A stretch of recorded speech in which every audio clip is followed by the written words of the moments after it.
चिन्तासन्तानहन्तारो यत्पादाम्बुजरेणवः त्वय्यानां तान्निजाचार्यान् प्रणमामि मुहुर्मुहुः। यदनुग्रहतो जन्तुः सर्वदुःखातिगो भवेत् तमहं सर्वदा वन्दे श्रीमद्वल्लभनन्दन्। अज्ञानतिमिरान्धस्य ज्ञानाञ्जनशलाकया चक्षुरुन्मीलितं येन तस्मै श्रीगुरवे नमः। नमामि हृदये शेषे लीलाक्षीराब्धिशायिनं लक्ष्मीसहस्रलीलाभिः सेव्यमानं कलानिधिं। चतुर्भिश्च चतुर्भिश्च चतुर्भिश्च त्रिभिस्तथा षड्भिर्विराजते योऽसौ पञ्चधा हृदये।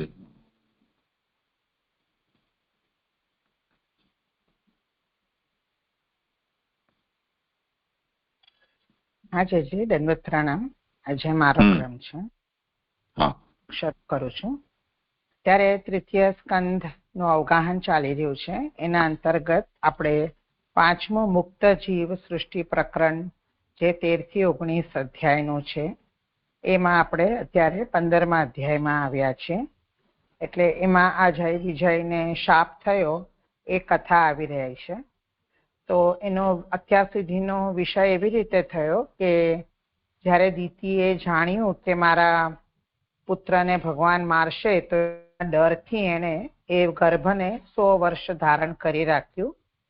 અને પછી બધા લોકપાલોને બધાને અંધકાર દેખાયો ત્યારે એ લોકો બ્રહ્માજી પ્રત્યે કહેવા ગયા કે આનું શું થઈ રહ્યું છે. એ વિષય 3 થી 10 શ્લોકમાં હતું. પછી બ્રહ્માજી એમને જવાબ આપવા માટે એમને એક ઉપાખ્યાન કહેવે છે કે શાપથી ભૂમિ ઉપર આવેલા તેજ રહિત થયેલા જય વિજયના તેજથી આ બધું થઈ રહ્યું છે. અને એમ કહેવા શાપ થયો તે જણાવવા તે બ્રહ્માજી આ 2 અધ્યાયથી ઉપાખ્યાન કહી રહ્યા છે. એમાં કહી રહ્યા છે કે 12મા શ્લોકથી આ કથા આવે છે કે પ્રસંગને લીધે સનકાદી વૈકુંઠ ગયેલા એ કથા છે. પછી 16 થી 25મા શ્લોકમાં વૈકુંઠનું વર્ણન આવ્યું. એમાં એમ જણાવ્યું કે આ વૈકુંઠમાં કોઈ પણ કુંઠા રહેતી નથી અને ત્યાં જનારામાં પણ કોઈ દોષ હોતો નથી. તો પછી એવો વિચાર આવે કે આવા વૈકુંઠમાં દોષ રહિત સનકાદીએ મોટો દોષ કેવી રીતે કર્યો, તો એ આપણને ઘણું આશ્ચર્યકારક દેખાય. તો એની માટે એમ સમજવું કે યોગમાયાએ એમને સૃષ્ટિ માટે અહીં આણેલા. તો એમાં બી પછી એક મહાપ્રભુજીએ આપણને 27મા શ્લોકની ઉત્થાનિકામાં એવું સમજાવ્યું કે ભગવાને સૃષ્ટિ રચવા માટે આજ્ઞા કરેલી તે યોગમાયાએ સૃષ્ટિ રચી તે જોવા માટે ભગવાનને બોલાવવા માટે ભય પામી તેમના 2 દ્વારપાલોને ઉપાય કરીને ત્યાં લાવવા માટે બલાત્કારે મુનિઓને યોગમાયા અહીંયા લઈ આવી હતી. ભગવાને તે 2ને દ્વારપાલ આપેલું એટલે જય વિજયને. તેઓ જો ભૂમિનું પાલન કરનારા થાય તો ભૂમિ ભગવાનનું દ્વાર થાય. ત્યારે ભૂમિનું દ્વારપણું સિદ્ધ થાય તે માટે ભગવાન ભૂમિમાંથી પ્રકટ થયા અને પછી પોતાનું એટલે યોગમાયાનું કૃત્ય જોવે એવો યોગમાયાનો ગૂઢ અભિપ્રાય હતો એટલે એમને અહીંયા લાવેલા. પછી મુનિઓ 6 બારણા ઓળંગીને 7મા દ્વારમાં પ્રવેશ કરતી વખતે તેમણે પ્રભુનું જે સારૂપ્ય હતું જેમને જય વિજય એવા 2 દેવોને જોયા. તો એમને સારૂપ્ય હતું એટલે એમનું રૂપ તો પ્રભુ જેવું જ હોય, પણ 3 એમના પોઈન્ટ્સ હતા કે એમની વાંકી ભ્રમરવાળા હતા જેનાથી એમનો ક્રોધ દેખાયો. પહોળા થયેલા શ્વાસ સાથેના નસકોરા વાળુથી લોભ દેખાયો. લોભ એટલે એમને ભગવાનના દર્શન રૂપ જે ઉત્તમ ધન મળ્યું હતું એનો એમને લોભ થયો. અને 3જો પોઈન્ટ હતો કે લાલ નયનથી એમને કામ થયો હતો એટલે અમને જે મળ્યું તે બીજાને ન મળે એવા એમનામાં 3 દોષ હતા. એનો એટલો ફરક આ સારૂપ્યમાં આ 3 પોઈન્ટ્સથી જય વિજય અને ભગવાનનો સમજાવ્યો છે. પછી આગળ કહે છે કે મુનિઓ ભયરહિત થઈને પૂછ્યા વિના તે 7મા દ્વારમાં પ્રવેશ કરવા લાગ્યા. ત્યારે દ્વારપાળોએ એમને લાકડીથી રોક્યા તો એમનો અપરાધ થાય છે. તો અહીંયા આપણા કીર્તનમાં પણ સુરદાસજીનું પદ મને દેખાયું કે હરિદાસન તે ગર્વ ન કરવો યહ અપરાધ પરમપદ હું તે ઉત્તર નરક મેં પરવો. એટલે જેમ સુરદાસજી આપણને કહે છે કે જે હરિદાસ હોય એને ક્યારેય ગર્વ ન કરવો જોઈએ, અને આવા અપરાધથી આપણે ગમે તેટલું પરમપદ મેળવ્યું હોય તો પણ આપણે નરકમાં જવું પડે. તો એ રીતે અહીંયા જય વિજય પણ હરિના દાસ હતા, ભગવદી હતા, પણ એમનાથી આવો ગર્વ થઈ ગયો કે અમને પૂછ્યા વગર તમે કેમ જાઓ છો, અને એમનાથી આ અપરાધ થયો. તો અહીંયાથી એ આપણે બી સમજવું જોઈએ કે હરિદાસે કોઈ દિવસ ગર્વ ન કરવો જોઈએ. પછી આ મુનિઓ જે ભગવાન એમને મિત્ર સમજીને એમને દર્શન કરવા આવ્યા હતા, તેના દર્શનની ઈચ્છાનો ભંગ થતા તેમણે એમને શાપ આપ્યો જય વિજયને કે તમે બંને અહીંથી પાપી લોકમાં જાઓ, જ્યાં તમારા આમના 3 શત્રુઓ હોય છે. તો આ શાપ આપ્યો ત્યારે જય વિજયે જાણ્યું કે હવે જે થઈ ગયું છે એ તો થવાનું જ છે, નિશ્ચિત છે એમનું કહેલું. એટલે એમણે મુનિઓને પ્રાર્થના કરી કે ભલે અમને દંડ આપ્યો પણ અમને ભગવાનના સ્મરણનો નાશ કરનાર હું ન થાવ. આવી આ પરિસ્થિતિ હતી ત્યારે ભગવાન લક્ષ્મીજી સાથે તે સ્થળે પધાર્યા. એમણે પોતાના સેવકોનો જ અપરાધ જાણ્યો, કારણ કે તેમણે સત્પુરુષોનો અત્યાચાર કર્યો. એ તેમના કાર્ય દોષ રહિત છે એવું જણાવવા ભગવાન તે સ્થળે પધાર્યા. સેવકોએ મુનિઓને આવતા રોક્યા, તેથી અંદર પ્રવેશ કરાવવા યોગ્ય ન હોવાથી ભગવાન પોતે જ પધાર્યા, પરંતુ સનકાદિને અંદર ન બોલાવ્યા.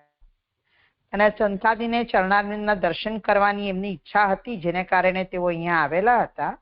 એ ઈચ્છા ભગવાને જ પૂરી કરીને ભગવાન સામે ચાલીને ત્યાં પધાર્યા. લક્ષ્મીજી પણ સાથે આવ્યા, કારણ કે તેમની સાથે આવવાની દર્શનનો સમય ન હતો એવું મુનિઓને પણ એમનું જ્ઞાન થાય. અહીં સુધીનો આપણે 37મા શ્લોક સુધીનો વિષય જોયો હતો.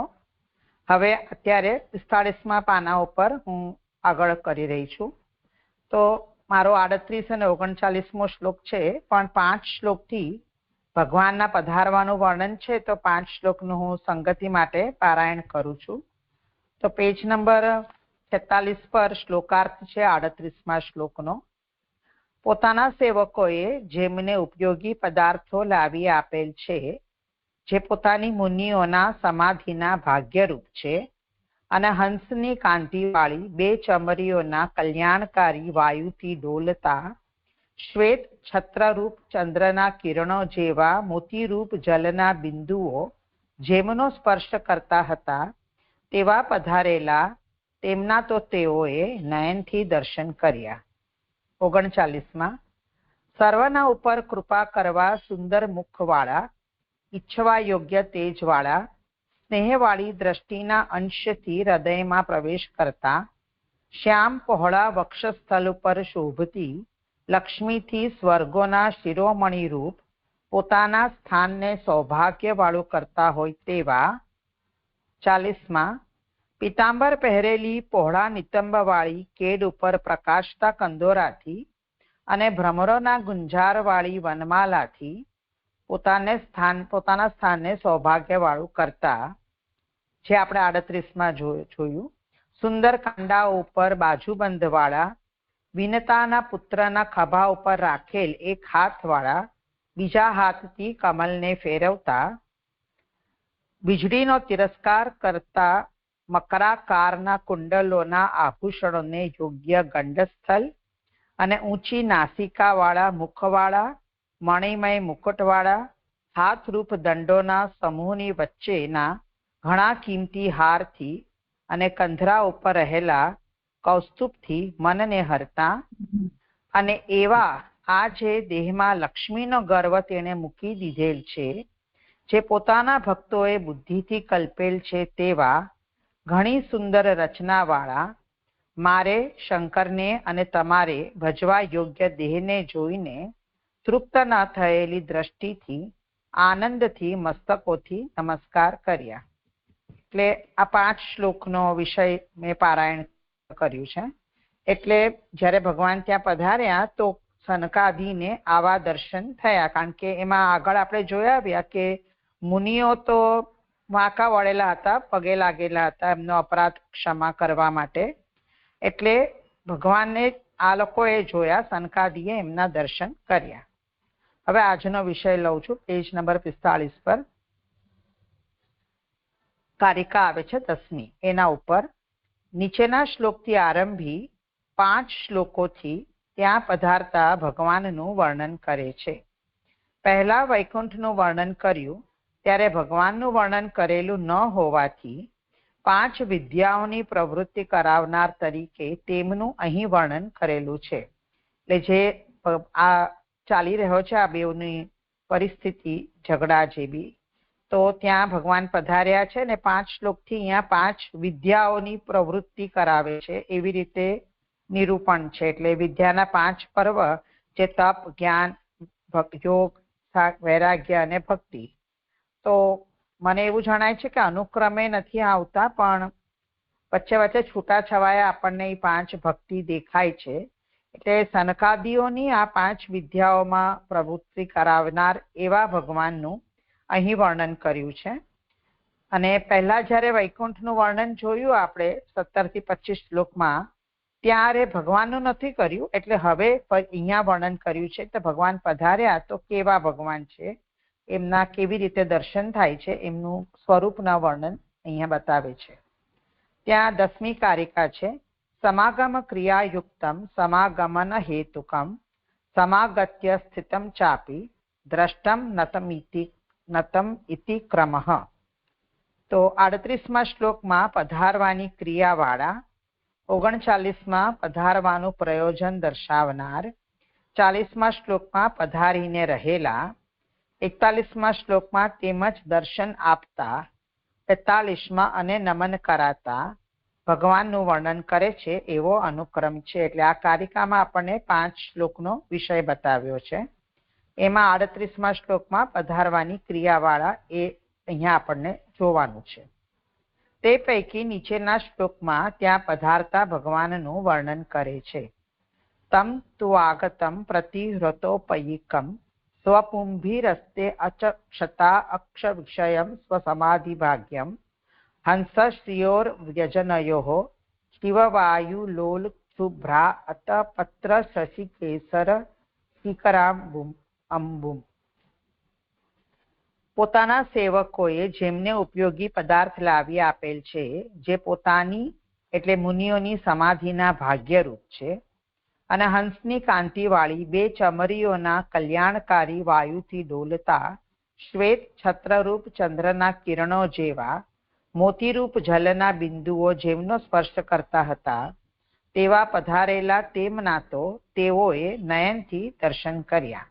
તેમના એટલે ભગવાનના, અને તેઓ એટલે સનકાદિઓએ નયનથી દર્શન કર્યા. એમાં સુબોધિની છે. તેમના એટલે ભગવાનના તેઓએ દર્શન કર્યા. તે સેવક જેવા ન હતા એમ તું તો શબ્દથી કહેલું છે. એટલે પહેલા જ વર્ડ્સમાં છે તમ તું આગતમ. તો તું શબ્દથી શું સમજવું કે જે એમના સેવક જે જય વિજય હતા એમના જેવા આ ભગવાન ન હતા. એટલે થોડુંક તો ઓબ્વિયસલી વિશેષ હોય જ. સેવકો ભલે સારૂપ્ય મળ્યું હોય જય વિજયને, પણ ભગવાન એનાથી થોડા વિશેષ જ હોય. પધારેલા એટલે દ્રષ્ટિમાં પહોંચે તેટલામાં તરત જ પધારેલા, એટલે હજી જોવે ત્યાં તો પ્રભુ પધાર્યા. પછી આવે છે સ્વપુંભીહી. એનું સમજાવે છે કે પોતાના સેવકોએ પ્રતિહૃતમ એટલે લાવી મૂકેલ છે જવા માટે ઉપયોગી પાદુકાઓ વગેરે આગળ જેમની તેવા તેમણે દર્શન કર્યા. એટલે ભગવાનને જવું હતું આ બહાર આંગણામાં, એટલે 7મા દ્વાર પાસે, તો ભગવાનના સેવકોએ એમની સામે આગળ પાદુકાઓ વગેરે રાખ્યા છે કે જે ધરીને તેઓ બહાર આવી શકે એવા સ્વરૂપના એમણે દર્શન કર્યા. તે 2 દેવો તો ચરણમાં પડેલ હોવાથી તે મુનિઓએ જ દર્શન કર્યા. એટલે જય વિજળ જે 37મા શ્લોકમાં જોયું, તો એ તો ચરણમાં પડ્યા હતા, એટલે મુનિઓ હતા, એટલે એમને જ દર્શન કર્યા. પહેલા પણ હૃદયમાં તેઓએ તેવા જ દર્શન કરેલા, છતાં પણ હવે નયનથી દર્શન કર્યા. કારણ કે તે નયનથી દર્શન ન થાય તેવા હોવા છતાં પોતાની ઈચ્છાથી નયનથી દર્શન થાય તેવા થયા. એટલે હવે આ અચક્ષતા અક્ષ વિષયમ એ સમજાવે છે કે હૃદયમાં તો એમણે દર્શન કર્યા છતાં જે આત્મજ્ઞાની હતા, જે આપણે આગળ જોયા આવ્યા એમની ગુણમાં, તો એમને હૃદયમાં તો દર્શન થયા હતા, પણ હવે સામે પ્રત્યક્ષ દર્શન નયનથી થયા. કારણ કે પ્રભુ તો અધોક્ષ જ છે, આમ તો નયનથી દર્શન ન થાય તેવા છે, પણ એમની જે અંદરની ઈચ્છા હતી, જે ચરણ કમલના દર્શન કરવા જ આવ્યા હતા, એટલે એમની ઈચ્છાથી એમના નયનથી દર્શન થાય તેવા તેઓ થયા. પોતાની સમાધિના ભાગ્યરૂપ શબ્દથી તેઓએ ઓળખ્યાનું કહેલ છે. તો આ સનકાદી પોતાની ભાગ્ય સમજે છે, પોતે જે પણ સમાધિથી અંદર દર્શન કર્યા હતા આત્મજ્ઞાની હોવાથી, તો એનાથી તેઓ આવા પ્રભુ જ પધાર્યા છે ને બીજું કોઈ નહીં, એમ તેઓને એમની ઓળખ થઈ. સ્વસમાધિ ભાગ્યમ એટલે પોતાની સમાધિને સ્વીકારનાર અથવા સમાધિના ભાગ્યરૂપ. કારણ કે કોઈક સમયે સમાધિમાં એવા પ્રકારના ભગવાન પ્રકટ થાય તો સમાધિ ભાગ્યશાળી થાય. એ પ્રમાણે સમાધિમાં પણ પ્રાપ્ત થવા દુર્લભ તેમના હવે દર્શન થયા એવું તેઓનું ભાગ્ય થયું. એટલે એમના ભાગ્યની બડાઈ કરી રહ્યા છે કે હું કેવો ભાગ્યશાળી કહેવાઉં કે જે સમાધિમાં મને ભગવાનના દર્શન થયા હતા, અને એવા દર્શન થવા બી ઘણા દુર્લભ છે. ઘણા સામાન્ય લોકોને તો દર્શન સમાધિ લગાવે, ધ્યાન લગાવે તો પણ આપણું ધ્યાન રહેતું નથી, એક સેકન્ડમાં ચલિત થઈ જાય છે. તો એવા જે એમણે દર્શન કર્યા હતા એવા એમને હવે સામે નયનથી પ્રત્યક્ષ દર્શન થયા, આ તેઓનું ભાગ્ય થયું. હવે પછી સેકન્ડ પાર્ટ આવે છે કે ભગવાનના સ્વરૂપની વાત આવે છે. અહીંયા સુધી એમને દર્શન થયા એ એમનો મહાભાગ્ય છે, એ કહીને હવે પ્રભુના સ્વરૂપની વાત ચાલે છે કે પધારવાનો શ્રમ થયો ન હતો એમ જણાવવા છત્ર અને 2 ચમરી સાથે નાનું વર્ણન કરે છે. એટલે પ્રભુ અહીંયા પધાર્યા તો એમને કોઈ શ્રમ નથી થયો એમ કહી રહ્યા છે. તો કેમ ન થયો? તો એમને છત્ર બી છે ઉપર અને 2 ચમરીઓ છે. ચમરી એટલે જેનાથી આપણે પંખો નાખે સેવકો, તો એવું હું સમજી છું. તો 2 ચમરી સાથે પ્રભુ છત્ર સાથે પધારી રહ્યા છે એનું વર્ણન કરે છે. તો હવે ચમરી કેવી હતી? તો હંસની જેવી કાંતિ જે બેની, એટલે બંને ચમરીઓ શ્વેત હતી અને તેમના રત્નના દાંડાઓ આગળ નમેલા નીચા હંસના પૂંછડા જેવા શોભતા હતા. એટલે આ ચમરીનું વર્ણન છે કે હંસ જેવો કેવો શ્વેત હોય એવી એની કાંતિ હતું, તેજ હતું, શ્વેત તેજ. એવી આ 2 ચમરીઓ સફેદ હતી અને જે દાંડાઓ હતા એ રત્નવાળા હતા અને એ હંસના પૂંછડા જેવા શોભતા હતા. હવે એ ચમરીનું કાર્ય શું છે? તો હવા પંખો કરવાનું. તો તેવી 2 ચમરીઓનો જે કલ્યાણકારી વાયુ, તેનાથી ડોલતું શ્વેત જે આતપત્રમ એટલે છત્ર, તે જ શશી એટલે અમૃત વરસાવતો ચંદ્ર હતો. એટલે જ્યારે 2 ચમરીઓથી પંખો કરે તો જે વાયુ વહેતો હતો એ કલ્યાણકારી વાયુ થયો, અને એની ઉપર જે છત્ર હતું શ્વેત હતું તે આમ ચંદ્રની જેમ આપણે ચાંદની દેખાય એવી એમની શોભા હતી. તેના કેસરાહા એટલે અમૃતના બિંદુઓ વાળા કિરણોની જેવી ચારે તરફ બાંધેલી મોતીની માળાઓ, તેમાં રહેલા મોતીઓ જ વાયુથી ડોલતા જલના બિંદુઓ જેવા થતા દેખાતા હતા. એટલે આ જે છત્ર છે એમાં નીચે મોતીઓની માળાઓ લટકી રહી છે, અને જ્યારે આ હવા કરે ચમરીઓ તો એવું લાગે કે જલના બિંદુઓ જેવા આમ પ્રભુના શ્રી મસ્તકને સ્પર્શ કરતા હોય એવું લાગતું હતું. શિખરાહા એટલે નાના બિંદુઓ વાયુને લીધે ભગવાનનો જરા સ્પર્શ કરતા હતા, તેથી જલના બિંદુઓ કહેલા છે. એટલે હતી મોતીની માળાઓ, પણ જ્યારે ચમરીઓ પંખો કરે તો એ મોતીઓ હલતા હતા અને ભગવાનને સ્પર્શ કરતા હતા. તેની ઉપમા જલના બિંદુઓ સાથે આપી છે. એનું કારણ આપે છે કે અહીં જલ શબ્દ શીતલપણું સૂચવવા યોજેલ છે. એટલે ઠંડક થતી હશે એવી મોતીની માલાઓથી જ્યારે જરા જરા સ્પર્શ કરતા હશે ત્યારે. અહીં જલ શબ્દ શીતલપણું સૂચવવા યોજેલ છે. અથવા બધી એ તરફ બિંદુઓ હોવાથી ઘણા જલ જેવા થયા, તેથી જલ શબ્દ યોજેલ છે. એટલે બધી જગ્યાએ આપણને બિંદુ જેવું દેખાય તો આપણને એવું લાગે કે પાણીના ડ્રોપ્સ છે, એટલે અહીંયા જલ શબ્દનો ઉપયોગ કર્યો છે. પછી કેસર લખ્યું છે એ આતપત્ર શશી કેસર શિખરાંબુ, એટલે કેસરનું હવે સમજાવે છે. કેસર શબ્દથી સુગંધ જણાવેલી છે, તો આવી સુગંધ પણ વહી રહી છે. મંદપણું અને શીતલપણું પણ સ્પષ્ટ છે. એટલે ધીમે ધીમે પંખો થતું હોય એટલે મંદ હવા ચાલતી હશે અને શીતળતા પણ આપી રહ્યા છે અને જલ જેવી દેખાઈ રહ્યું છે, એ બધું વર્ણન છે.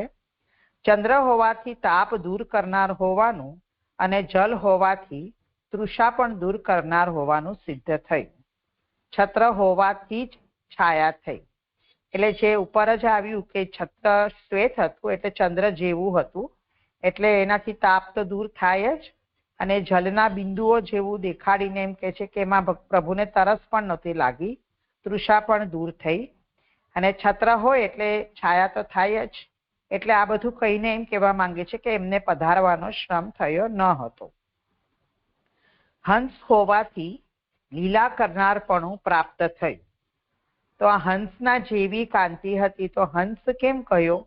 તો એમ કહી રહ્યા છે કે હંસ તો જલ સંબંધીઓ જલમાં જ થતો હોય, તો ચમર જે રીતે આમ ડૂલે આમથી આમ હવા કરવા, પંખો કરવા, તો હંસ જલમાં ચાલતો હોય એવી લીલા દેખાતી હોય એવું સમજાય છે કે લીલા કરનારપણું પ્રાપ્ત થયું. એટલે એ રીતની ઉપમા મને સમજાય છે, વધારે નથી સમજાતું. પછી આ કલ્યાણકારી વાયુ વહેતો હતો એ સમજાવે છે કે કલ્યાણકારી વાયુ શબ્દથી અહીં ઉત્તમ સર્વ ગુણોવાળો વાયુ કહેલો છે. એટલે કેવો વાયુ વહેતો હતો? તો કલ્યાણકારી એટલે ઉત્તમ ગુણવાળી, તેથી જ ચમરીના સંબંધ વાળો વાયુ કહેલો છે. એટલે આ ચમરીના સંબંધ વાળો છે કારણ કે ચમરીથી પંખો થતો હતો અને એ કલ્યાણ કરવા વાળો હતો.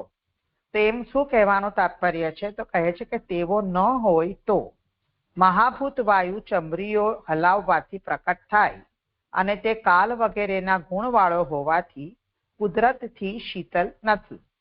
એટલે જો આવો કલ્યાણકારી વાયુ ન હોય તો પ્રાકૃત વાયુ જો હોય, જ્યારે હલે પંખો થાય તો નોર્મલ પ્રાકૃત વાયુ હોય, તો જરૂરી નથી કે એ કલ્યાણકારી જ હોય, કારણ કે પ્રાકૃત વાયુ તો કાલ વગેરેના ગુણવાળો હોવાથી, એટલે આપણા વાતાવરણ અનુસાર હોય. ગરમીનો સમય હોય તો ગરમ હવા આવે, એટલે માટે અહીંયા એવું નથી. કલ્યાણકારી જ પ્રભુને વાયુ વહી રહ્યો છે ચમરીઓ ડોલવાથી. એટલે આ એમ કરીને એમ સ્પેસિફાય કરે છે કે પ્રાકૃત વાયુ નથી. બાકી જો કાલના ગુણવાળો હોય, ગરમીનો સમય હોય, તો સ્વભાવથી એમનામાં શીતળતા ન હોય, પણ અહીં એમ કહીને કે છે કે આ કલ્યાણકારી વાયુ હતો. અને આવા છત્ર અને ચમરી સાથે ભગવાન પધાર્યા હતા, એટલે પધારવાનો શ્રમ થયો ન હતો. એટલે અહીંયા એમને સનકાદિની જે નયનથી દર્શન થયા, તો અહીંયા મને કૃષ્ણદાસનું એક પદ યાદ આવ્યું છે કે ગિરિધર દેખે હિ સુખ હોય. એટલે એમને અંદર તો દર્શન કર્યા હતા હૃદયમાં, પણ જ્યારે બહાર એમને દેખાયા, તો જ્યારે દેખાય પ્રભુને, ગિરિધરને જોવાથી જે સુખ થાય, તો નયનવંત કો યહી પરમ ફલ યેહી વિધિ મોહે ત્રેલોય કૃષ્ણદાસની નાથ નવરંગ મિલે હે વિરહ દુઃખ ખોય. એટલે જે આમ ભગવાનના દર્શનની ઈચ્છાથી આવેલા હતા વૈકુંઠમાં, અને જ્યારે પ્રભુને સામા દેખાય, દર્શન થાય, તો એનું સુખ તો આપણે વિચારી ન શકીએ, એવું સુખ એમને થયું છે. અને અહીંયા પુરુષોત્તમ સહસ્ત્રનું નામ આવે છે 153મું, સનકાદ્ય અખિલ અર્થદઃ. એટલે એ ચાલશે, પણ અહીંથી ચાલશે એવું મને લાગે છે, તો એનું વિવરણ વાંચું છું. સનકાદ્ય અખિલાર્થદઃ એટલે સનકાદી મુનિઓને સંપૂર્ણ અર્થ આપનાર નું વિવેચન છે કે સનક, સનંદન, સનાતન, સનતકુમાર એ 4 સનકાદિક કુમારો મુનીશ્વરો છે. તેઓ વૈકુંઠ લોકમાં ગયા ત્યારે ભગવાને તેમનું પોતાનું તેજોમય દિવ્ય સ્વરૂપ દર્શાવ્યું હતું. એટલે જે આપણે અત્યારે જોયું કે પ્રભુ એમની સામે આવ્યા અને દર્શન આપ્યા, આ પ્રમાણે તેમને સુંદર દર્શન આપી તેમના મનોરથો સંપૂર્ણ રીતે ફલીભૂત કર્યા, એમ આ સ્કંધના 15મા અધ્યાયમાં સ્પષ્ટ છે. તેથી સનકાદિને સંપૂર્ણ અર્થ આપનાર પ્રભુ છે એમ કહ્યું. અહીંયા 38મો શ્લોક સંપન્ન થયો. વિચારણીય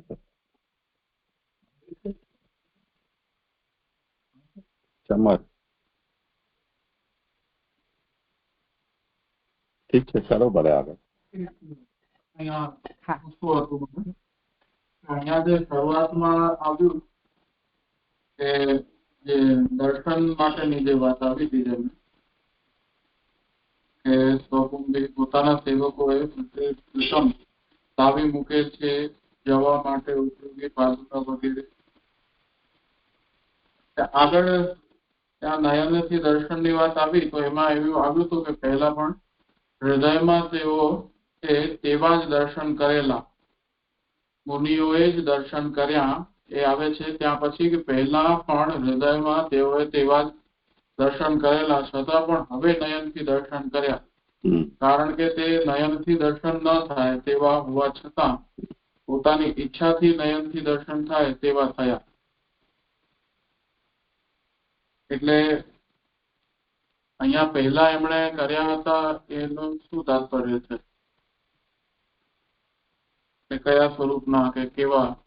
એટલે વૈકુંઠ સ્થિત ભગવાનના જ, અને કઈ જગ્યાએથી કે અહીંયા ઉભા રહીને જ દર્શન એમને થઈ ગયા હશે? હા લાલનજી પ્રણામ. એટલે આપણે 29મા શ્લોકમાં આપણે મુનિઓના ગુણ ને દોષ જોયા હતા. તો ત્યાં એમને આપણે જોયું હતું કે એમના કયા ગુણ હતા. તો આ જ્ઞાન માર્ગમાં સમાન દ્રષ્ટિ, ભયનો અભાવ, મનન અને આત્મજ્ઞાન એમના 4 ગુણો હોય. તો એટલે માટે મને એવું સમજાયું કે મુનિઓ આત્માને જાણતા ન હતા, જે 33rd પેજ ઉપર ઉત્તરાર્ધથી આવે છે. 3rd પોઈન્ટ છે કે આ મુનિઓ તો આત્માને જાણનારા હતા. તે આત્મા ચિત્ત સ્વરૂપ વાળું બ્રહ્મ છે.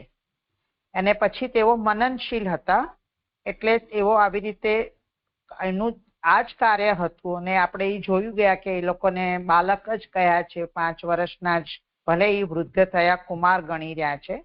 એટલે એમને નયનથી ભલે અત્યારે થયા પણ હૃદયમાં આત્માનું સ્વરૂપ જાણતા હોવાથી એમનું ચિંતન મનન થતું હતું, એટલે એમણે હૃદયમાં દર્શન એવું મને લાગે છે અહીંયા. એટલે જયારે 26મા શ્લોકનો વિષય આવ્યો હતો ત્યારે અમને યોગમાયાએ આ સ્થાન સુધી પહોંચાડ્યા હતા એવું વર્ણન પ્રાપ્ત થયું હતું. એટલે જો યોગ બલે એમને દર્શન કરેલા હોય તો એ કઈ રીતે સંભવ થઈ શકે? ને વૈકુંઠ સ્થિત મૂળ જે વૈકુંઠ જે છે ત્યાં બિરાજેલા ભગવાનના દર્શન કર્યા હશે કે કંઈક જુદા? એટલે બીજો કઈ ખાસ પ્રશ્ન ન હતો, કેમ કે 26મા શ્લોકમાં યોગમાયાનું વર્ણન પણ આવ્યું હતું. તેમનો સ્વતંત્ર યોગ નતો અને યોગ બલ નતો, પણ માયાનો યોગ બલ હતો. અહીંયા 26મા શ્લોકથી કર્યા છે તો એ કઈ શક્તિનો એમણે ઉપયોગ કર્યો છે કે જેનાથી દર્શન થયા છે? મને લાગે છે 26મા શ્લોકમાં આપણે એવું સમજ્યા હતા કે વૈકુંઠ એમણે યોગ માયાના બલથી પ્રાપ્ત કર્યું, પણ તે લોકોમાં આટલું તો સામર્થ્ય હતું જ, જે કન્ટિન્યુઅસ ભગવત ચિંતન મનન કરી રહ્યા હતા. તો એમને પોતાના જે પણ સ્વરૂપ વિચારતા હોય પ્રભુનું, એમના એ સ્વરૂપના થાય વિચાર તો હશે જ ને. જ્યારે આત્મજ્ઞાની હતા, આત્માને જાણતા હતા બધાને, તો કયું સ્વરૂપ એ તો નથી મને સમજાતું, પણ એ જ સ્વરૂપ અત્યારે એમને પ્રત્યક્ષ થયું એવું કહી શકાય. અને યોગ માયાથી આવ્યા છે વૈકુંઠમાં, પણ એમની અધિકારીતા તો હતી, કારણ કે તો આત્મજ્ઞાની હતા. આટલું મને સમજાય છે. જે આપ આગળ કરો. કોઈ બીજા લોકો કઈ કહેવું?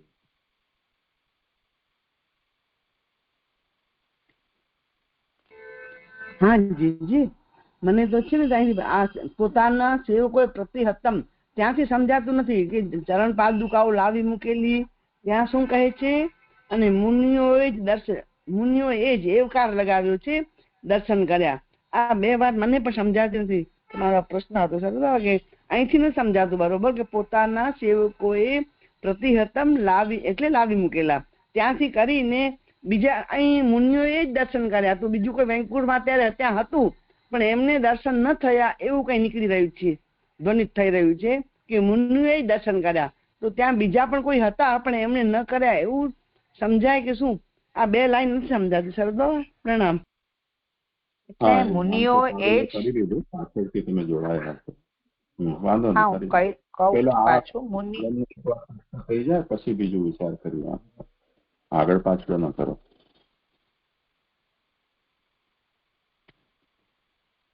એટલે મૂળમાં તો એ છે કે પૂર્વમપી તથૈવ હૃદયે દૃશ્યતે તથાપી ઇદાનીમ અક્ષ વિષયમ અચક્ષત. નિરંતર ભગવત ધ્યાન પરાયણ હતા એટલે હૃદયમાં એમને ભગવત સાક્ષાત્કાર થતો હતો. હવે એમને બહાર થયો. એટલું જ તાત્પર્ય આમાં સમજવું. બાકી એવો કોઈ ઇતિહાસ કે આ એવી કોઈ ઉલ્લેખનીય ઘડી કે અવસર કે જેમાં એમને હૃદયમાં સાક્ષાત્કાર થયો હોય ક્ષણિક, એવું નથી જણાતું. નિરંતર એમને આંતર સાક્ષાત્કાર થતો રહેતો હતો.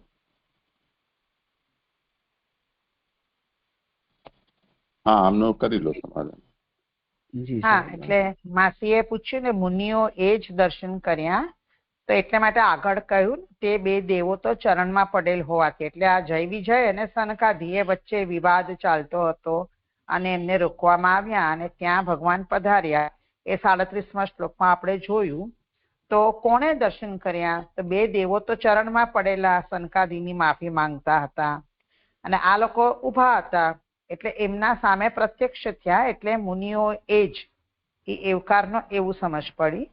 અને આગળની બે લાઈન પાછી હું કહું છું કે ભગવાનના દર્શન કર્યા અને પધારેલા એટલે દ્રષ્ટિ પહોંચે તેટલામાં જ દર્શન તરત જ પધારે. એટલે હજી જોવે ત્યાં પ્રભુ પધાર્યા. એમ આમ રાહ જોતા હોય ને પ્રભુ પધાર્યા એવું નહીં.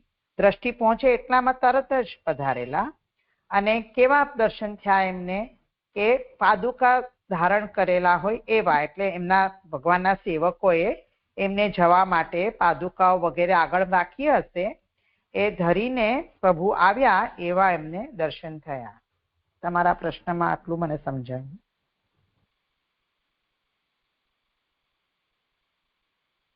જી હા. એટલે ત્યાં સેવકોને દર્શન ના, શું જય વિજય દર્શન નથી થયા એમના, એ નમેલા હતા તેથી. બીજો કઈ નથી એમાં કઈ. બરાબર. હા, પ્રણામ છે. અહીંયા જે કહ્યું ને હંસ હોવાથી લીલા કરનારપણું પણ પ્રાપ્ત થયું, તો આમણે જે કહ્યું એ તો સમજાયું, પણ લીલા કરનારપણું એટલે આ જે અત્યારે પ્રભુ જે લીલા કરી રહ્યા છે યોગમાયા ને સ્વાધીન કરીને, એ લેવાશે કે આ જે અત્યારે અહીંયા સમજાવ્યું છે એ લેવાશે? એ મને ન સમજાયું. એટલે જે શ્લોકાર્થમાં આવે છે હંસની કાંતિવાળી બે ચમરીઓના કલ્યાણકારી વાયુથી ડોલતા, તો હંસની ઉપમા કેમ આપી છે? એ હંસ શબ્દ પણ તો સમજાવવો પડશે ને. એટલે હંસ કહીને એટલે એની ઉપમા આપવા માટે હંસ વાપર્યો હોય અહીંયા શ્લોકમાં, એવું હું સમજી કે જે રીતે હંસ આવી રીતે જલમાં ચાલતો હોય એની ઉપમા ચમરી આવી રીતે ડોલાવે છે. બીજો પોઈન્ટ છે કે જેવું શ્વેત છે સફેદ હંસ, એવી જેની કાંતિ છે એવી રીતે ચમરીઓ પણ આવી રીતે શ્વેત હતી. એટલે એ પણ આમ લીલામાં એમનો કોઈક રોલ આવ્યો. હા, એવું સમજાય છે. વધારે હોય તો જે આપજો. હા, ઠીક છે. એટલે આટલું દંડવત પ્રણામ. અહીંયા જે સમજાવ્યું છે. અને બીજું પણ મને પૂછવાનું હતું અહીંયા, એટલે મને બીજા આગળના શ્લોકનું પૂછવાનું હતું. એટલે આ જે બીજા કોઈને પ્રશ્ન હોય તો આ શ્લોક થઈ જાય પછી હું પૂછું. હા, એક જ મિનિટ પહેલા મને ખાલી આટલું જ કેવું હતું. દંડવત પ્રણામ છે કે આ જે લાલનજીનો જે ક્વેશ્ચન હતો કે અહીંયા એમને કયા દર્શન થયા, તો એનું આગળના શ્લોકમાં 59 પેજ ઉપર કહી રહ્યા છે સનકાદિકો બીજા પેરેગ્રાફમાં કે આપ જે દુષ્ટોના હૃદયમાં રહેલા હોવા છતાં તેઓને અદ્રશ્ય છો અને આજે જ અમારા નયન સમીપ પધારેલા નથી. એટલે આજે જ પહેલી વાર તમે અમારા નયન સામે પધારેલા નથી, પરંતુ જ્યારે અમારા કર્ણના છિદ્રથી હૃદયમાં પધારેલ ત્યારે જ પાછા દેહની અંદર વાળેલા નયનથી અમે આપના દર્શન કરેલા હોવાથી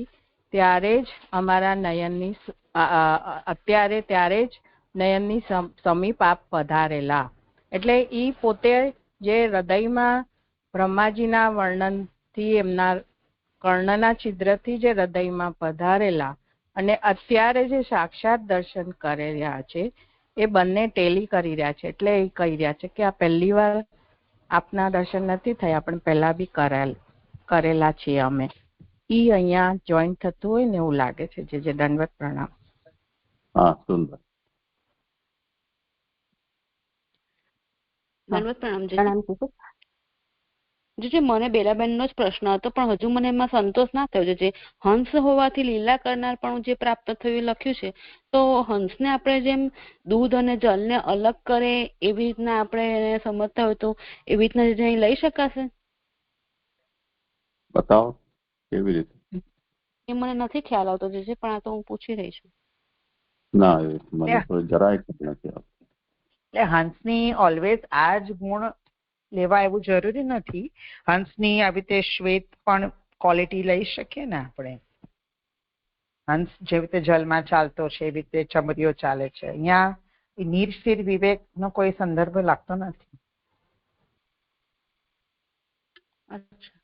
જી છે. અને અહીંયા જે આ જે શરૂઆતમાં કારિકામાં બતાવ્યું એમાંથી વૈરાગ્ય, સાંખ્ય, યોગ, તપ માંથી તપ લઈ શકાય પારુલબેન આમાં? હા, એવું રહી ગયું કહેવાનું. હા, એટલે મને એવું લાગ્યું અહીંયા પંચ વિદ્યાપક પૈકી તપ આવતું હશે એવું લાગે છે. કારણ કે અહીંયા જે એમની સમાધિના ભાગ્યરૂપ કહ્યું ને, પોતાની સમાધિના ભાગ્યરૂપ એમને દર્શન થયા. તો સમાધિમાં કર્યું હોય કોઈ આવી રીતે ચિંતન, ધ્યાન, તો એક જાતનું તપ હોય. એ તપથી એમને આવા ભગવાનના દર્શન થયા એવું દેખાય છે ખાલી. પણ જે લખ્યું છે ને 10મી કારિકા ઉપર કે 5 વિદ્યાઓની પ્રવૃત્તિ કરાવનાર તરીકે તેમનું વર્ણન છે, તો ભગવાન તપની પ્રવૃત્તિ કરાવે એમની પાસે એવો તો અર્થ નથી લાગતો. પણ તપના કારણે દર્શન થયા. સોરી, હું મ્યુટમાં બોલતી હતી, પાછું બોલું છું. સંભળાય છે મારો જે છે? નહીં સંભળાયું. ઓકે. હા, તો હવે આ તપ માટે આ શું બરાબર મેં કહ્યું છે? તો આગળના 4 જ્યાં સુધી સ્પષ્ટ ન થાય તો બધો વિચાર અહીંયા કરી લઈશું તો પછી પાછું કરવું પડશે. એટલે આ વિષયમાં આપણે આગળના શ્લોક જેમના છે એમની સલાહ લઈ લેવી જોઈએ, એમને વિચાર્યું હોય. સાચે છે. પછી એ આપણે 5 પતે પછી ડિસ્કસ કરીએ. હા, બતાવી દો. હા, પ્રણામ છે. આજે 35મા શ્લોકમાં આવ્યું ને કે માયા તેમાંથી નીકળી ગઈ તેથી તરત જળમાં પડ્યા એમ કહેલું છે. એટલે મને જયારે આ શ્લોક આવ્યો હતો ને 29મો, ત્યારે એવું સમજાયું હતું. 29મો નહીં, 27મો, કે યોગમાયાએ જ એમને આણેલા હતા અને યોગમાયાએ સનકાદી મુનિઓની ઉપર જે બલાત્કારે ખેંચી લાવી હતી.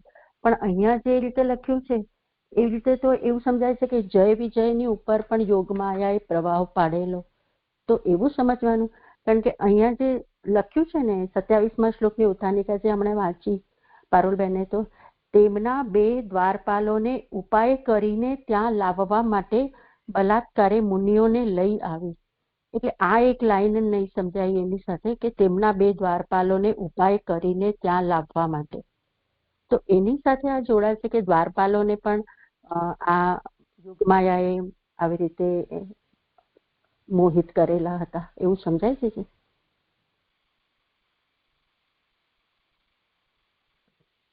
હા, એટલે મેં આ 27મા શ્લોકની ઉત્થાનિકા આજે તૈયારી કરીને ત્યારે મને પણ એવું જ સમજાયું કે આખી આપણે પહેલા વિચાર કરી ગયા કે આવા વૈકુંઠ રહિત લોકમાં આવું કેમ કરી શકે સનકાદી, આવું કે જય વિજય જે મુક્ત જીવો છે આવું કાર્ય કેમ કરી શકે?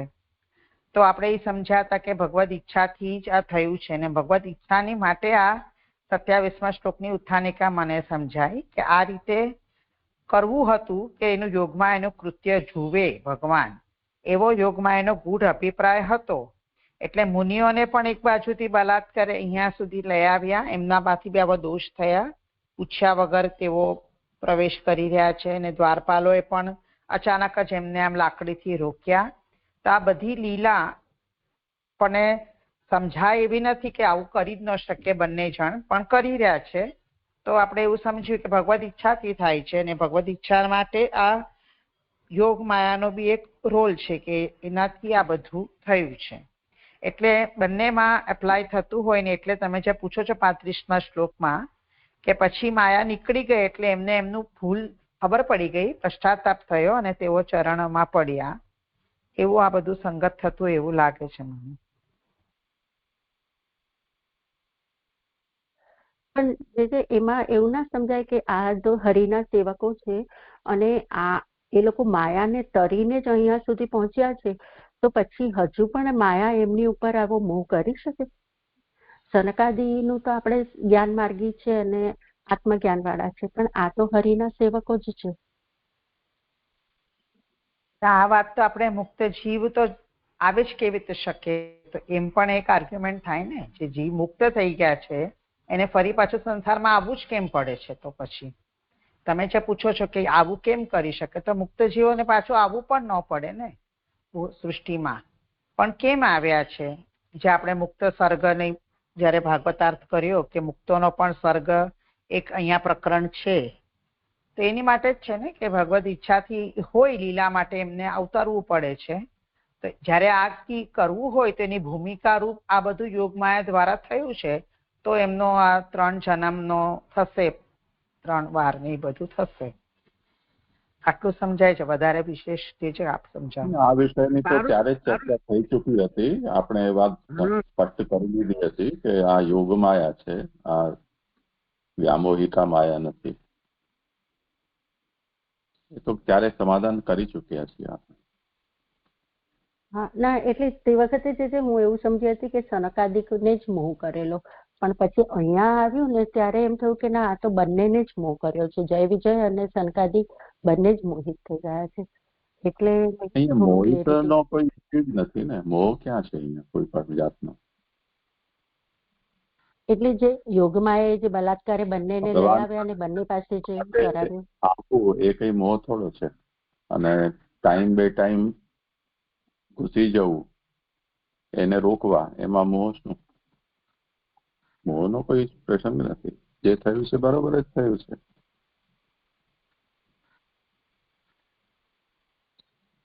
હા જી જી દંડવત પ્રણામ. આ બેલાબેનનો જે ક્વેશ્ચન છે એમાં મને એવું સમજાય છે કે એ જે કહ્યા છે કે આ જય વિજય ઉપર યોગ માયા કેવી રીતે, તો એની સ્પષ્ટતા આવી જ છે ને. આ લોકોને અહીંયા બલાત્કારે સનકાદિકને આણ્યા યોગ માયાએ, અને જે જય વિજય જે સ્વારૂપ્ય મુક્તિ છે એમને મળેલી છે, તેમ છતાં પણ એમના જે 3 ચેન્જીસ બતાડ્યા, આંખમાં ભવાત આવી ગયા છે અને એમના નસકોરા ફૂલી ગયા છે, એ જે 3ની જે ચેન્જીસ આવ્યા એ પ્રભુના સ્વરૂપથી સારૂપ્યથી વિરુદ્ધ છે, એટલે કે એનાથી અલગ હતું.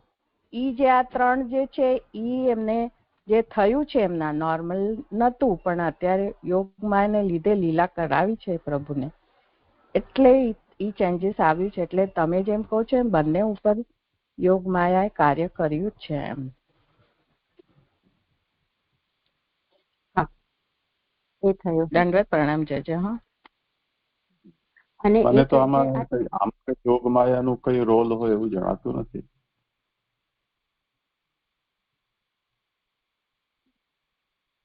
હા, જે ખાલી હું એટલું કહું છું કે સ્વરૂપ બદલાયું હતું. જે સારૂપ્ય હોય ને એના કરતા આ 3 એમનામાં ચેન્જીસ થયેલા હતા જય વિજયના, એટલે મેં કીધું. અહીંયા જે સ્થાનિકામાં જે વાત આવેલી છે એનો અભિપ્રાય તો કેવલ એટલો જ છે કે પોતે જે સૃષ્ટિ કરી છે ભગવદ આજ્ઞાથી એ સૃષ્ટિ પ્રભુ જોવે એવું યોગમાયા ઈચ્છે છે, પરંતુ સીધી વિનંતી પ્રભુને કેવી રીતે કરે કે આપ વૈકુંઠ પરથી ભૂતલ ઉપર એ સૃષ્ટિને જોવા માટે પધારો. તો એમણે આવું કૌતુક કરવું પડ્યું અને એમાં આ મુનિઓ દર્શન કરવા આવ્યા અને પછી આ બધું થયું. તો 42માં પેજ પર લખ્યું છે ને, માયા તેમાંથી નીકળી ગઈ. એમણે બલાત્કારે મુનિઓને લઈ આવી.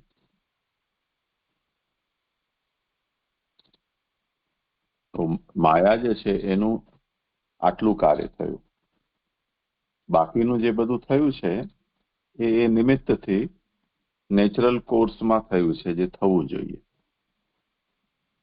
એટલે મુખ્ય જે કાર્ય જે છે યોગમાયાનું એ મુનિઓને વૈકુંઠના દ્વાર સુધી ખેંચી લાવવા. પછી હવે યોગમાયા કોઈ જગ્યાએ ઉપસ્થિત નથી. બાકીનું જે એને ખબર છે કે જો અહીંયા સુધી આવી રીતે કોઈને પહોંચાડી દેવામાં આવે તો આગળ હવે શું થાય.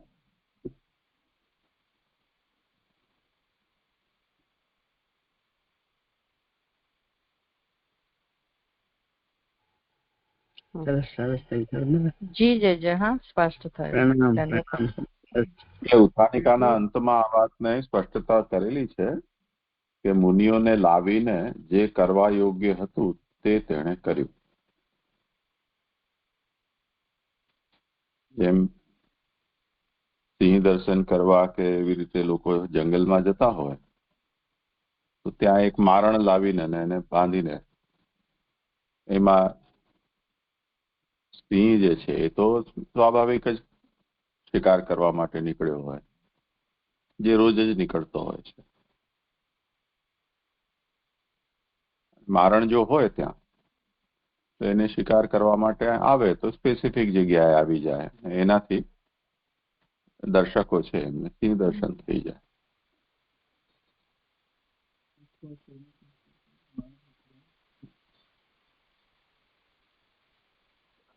જી હું એમ સમજતી હતી કે જય વિજયની અંદર જે આ 3 ચેન્જીસ બતાડી રહ્યા છે ઈ માયાને લીધે થયા. મારી અન્ડરસ્ટેન્ડિંગ એવી હતી. જી નહીં, એટલે એ બરોબર છે. પરિવર્તન જે થયા છે એ એમના લીધે થયા છે એવું માનવામાં કોઈ સમસ્યા નથી. પણ માયાની જે પ્રવૃત્તિ છે એ મુખ્ય રૂપથી સનકાદિકને ત્યાં લાવવામાં છે.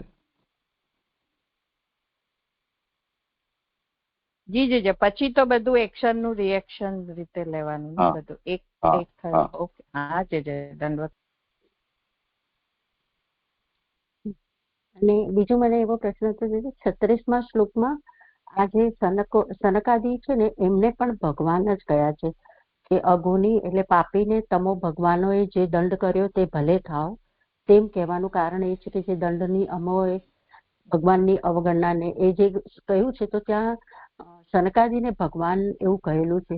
તો આપણે એવું સમજી શકાય કે અહીંયા જે કહ્યું કે ઉરુ બિભ્યત, જે આગળ 35મા શ્લોકમાં એવું કહ્યું કે ઉરુ બિભ્યત એટલે ઘણો ભય પામ્યા. અને પછી એમનામાં પણ એટલે જે હૃદયમાં જે એમના ભેદ થયો હતો એ ભેદ દૂર થઈ ગયો. એટલે હવે એ લોકો આ સનકાદીને પણ ભગવાન તરીકે જ, એટલે હવે કોઈ ભેદ ભગવાનમાં ને સનકાદીમાં હવે એમને હૃદયમાં રહ્યો નહીં એવું કહી શકાય. અહીંયા ભગવાન જે સંબોધન આવ્યું છે એનાથી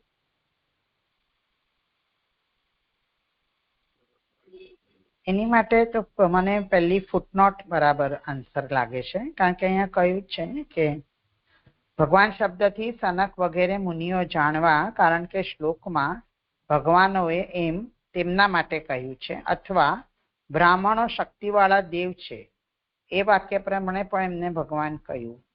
એટલે મને એ બી લાગે છે કે આઉટ ઓફ રિસ્પેક્ટ પણ કે તમે આટલો મોટો દંડ મને મળ્યો છે અમને લોકોને, અને હવે કંઈક આપણે વિનંતી કરવી છે તો કોઈને લોકમાં પણ આપણે કહીએ ને થોડોક રિસ્પેક્ટથી, એનું કારણ બી હોય કે એટલે માટે એમને ભગવાન કહીને કહે છે કે અમને જે આપ્યું એ તો ઠીક છે, પણ હવે ભગવાનના સ્મરણનો નાશ કરનાર મોહ ન થાવ. પણ 35માં સાથે મને નથી ખબર પડતી.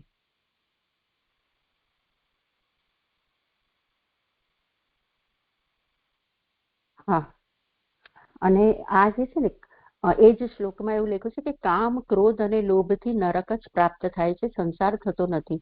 અને મોહથી સંસાર થાય છે, તેથી તે મોહ ન થવાનું માંગવું તે યોગ્ય જ છે. તો આ લોકોને તો નરક પ્રાપ્ત તો થયું નથી, એ લોકોને તો પાતાલમાં ગયા છે, રસાતલમાં હિરણ્યકશ્યપુ ગયા છે. તો અહીંયા નરક શબ્દ કેમ વાપર્યો છે? એટલે એ નોર્મલ જનરલ સ્ટેટમેન્ટ છે એવું સમજવાનું.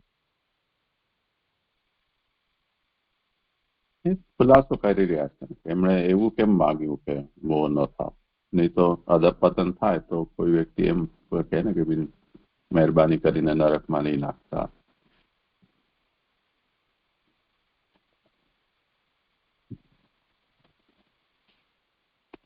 હા હા હા, જી જી. અને એક છે ને અહીંયા લખવામાં મને પૂછવાનું હતું, 37માં શ્લોકની જે ઉત્થાનિકા વાંચીને એમાં એવું લખ્યું છે કે એ પ્રમાણે મુનિઓની કૃપા માગેલી હોવા છતાં, શ્રાપના અંગીકારને લીધે તે આપેલી હોવા છતાં પશ્ચાતાપથી દુઃખી થયેલા મુનિઓ, કૌંસમાં મુનિ લખ્યું છે, તો ત્યાં મુનિના બદલે આ જય વિજય પાર્ષદો નહીં આવે છે?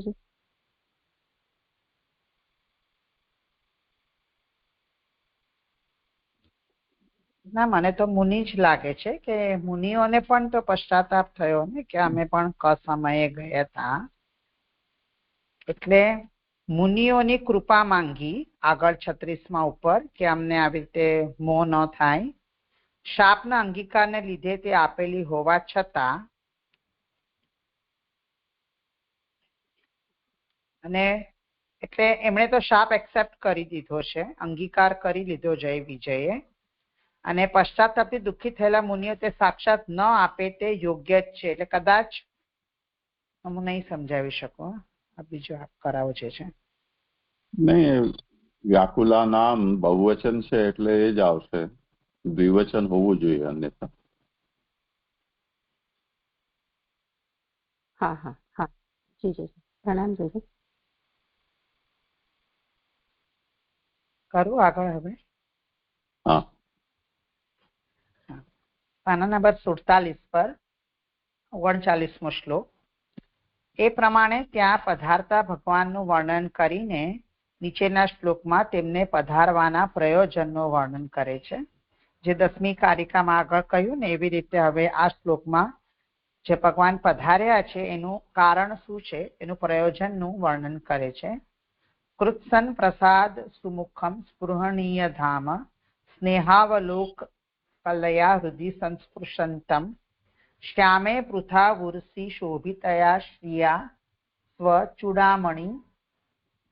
ચૂડામણીમ સુભગયંતમ ઇવાત્મધિષ્ણયમ. સર્વના ઉપર કૃપા કરવા, સુંદર મુખવાળા, ઈચ્છવા યોગ્ય તેજવાળા, સ્નેહવાળી દ્રષ્ટિના અંશથી હૃદયમાં પ્રવેશ કરતા, શ્યામ પહોળા વક્ષસ્થલ પર શોભતી લક્ષ્મીથી સ્વર્ગોના શિરોમણીરૂપ પોતાના સ્થાનને સૌભાગ્યવાળું કરતા હોય તેવા દર્શન થયા એમ હું અધ્યાહારથી સમજુ છું. એટલે હવે નોર્મલ પ્રયોજન તો આપણને પહેલા જ લાઈનમાં ખબર પડે છે કે બધાની ઉપર કૃપા કરવા અહીંયા પ્રભુ પધાર્યા છે, એટલે બંને ઉપર, મુનિઓ ઉપર બી અને પાર્ષદો ઉપર. અને પછી પાછું એમના સ્વરૂપનું વર્ણન આવે છે. તે સુબોધિનીમાં સમજાવે છે કે ભગવાનનું વૈકુંઠમાં રહેવું, વૈકુંઠ બનાવવું અને વિવાદ થતો હતો તે સ્થાને આવવું સર્વના ઉપર ઉપકાર કરવા માટે હતું. એટલે આગળ આપણે જે જોયા એવા કે વૈકુંઠનું વર્ણન આપણે જોયું, ભગવાન વૈકુંઠમાં રહી પણ રહ્યા છે અને અત્યારે હવે આ સ્થાન પર આવી રહ્યા છે. તો આ બધું બનવા માટેનું કારણ શું હતું? કે સર્વની ઉપર કૃપા કરવા માટે હતું. હવે આ તે 3 પોઈન્ટ છે એ ફરીથી સમજાવે છે. જો વૈકુંઠ બનાવવું એની માટે કહે છે, કારણ કે જો બ્રહ્માંડમાં વૈકુંઠ સ્થાન ન હોત તો બ્રહ્મા વગેરે ક્યાં જઈને ભગવાનને પોતાનું કાર્યનું નિવેદન કરતે? એટલે સેકન્ડ જે કહ્યું હતું વૈકુંઠ બનાવવું, તો એની માટે ઉપપત્તિ આપે છે, જસ્ટિફાય કરે છે કે બનાવ્યું ન હોત જો તો બ્રહ્મા વગેરે દેવો ભગવાનને પોતાનું કંઈ પણ નિવેદન કરવું હોય, કઈ વાત કરવી હોય તો કયા સ્થાનમાં કરે, એટલે બનાવવું એક કારણ આપ્યું છે. પછી જે પહેલો પોઈન્ટ કીધું ભગવાનનું વૈકુંઠમાં રહેવું, એની માટે કહે છે વળી જો ભગવાન ત્યાં વૈકુંઠમાં રહેતા ન હોત તો બ્રહ્મા વગેરે કાર્ય નિવેદન કરે ત્યારે ભગવાન અવતાર કેમ લેત? એટલે ભગવાન વૈકુંઠ બનાવે પણ છે, એમાં સ્થિત પણ છે, રહી પણ રહ્યા છે. કારણ કે આપણે આગળ જોઈએ છે કે કૃષ્ણ અવતાર વખતે બ્રહ્મા વગેરે પણ ભગવાનને વિનંતી કરે છે, સ્તુતિ કરે છે અવતાર લેવા માટે. તો જો ભગવાન વૈકુંઠમાં ન રહેતા હોત, ફક્ત બનાવી દે, તો આ લોકો બ્રહ્મા વગેરે એમને ક્યાં નિવેદન કરે, અને કર્યા તો પછી ભગવાન અવતાર લેવા માટે એમની વાત તો સાંભળવી જ પડે ને. એટલે વૈકુંઠમાં રહી પણ રહ્યા છે. અને જે થર્ડ હતું કે વિવાદના સ્થાને આવવા, એમાં કે છે વળી જો ભગવાન તે વિવાદના સ્થળે પધારે નહીં તો સર્વનું સમાધાન કેમ થાત?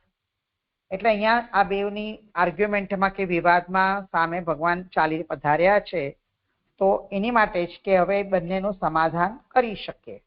એટલે આ બધા એમના પ્રયોજન છે, પધારવાના પ્રયોજનનું વર્ણન જે કારિકાનો અર્થમાં આવ્યું એ રીતે. તેથી બધાએ જેઓ બ્રહ્માંડમાં રહે છે તેઓના ઉપર કૃપા કરવા ભગવાને સુંદર મુખવાળો દેહ ધારણ કરે. એટલે કૃપા કરવા માટે જ એમણે આવો દેહ ધારણ કર્યો છે, જે સુંદર મુખવાળો છે. આથી એમ જણાવ્યું છે કે ભગવાનનું ત્યાં પધારવું મુનિઓને અને જય વિજયને કોઈને પણ નુકસાનકારક ન હતું. એ તો આગળ બી આપણને કહ્યું કે સર્વનું સમાધાન કર્યું છે, બંનેને કોઈ નુકસાન નથી ભગવાનના આવવાથી. અનમ એટલે દેહ, શ્લોક 42 આ સર્વ વિશેષણો છે.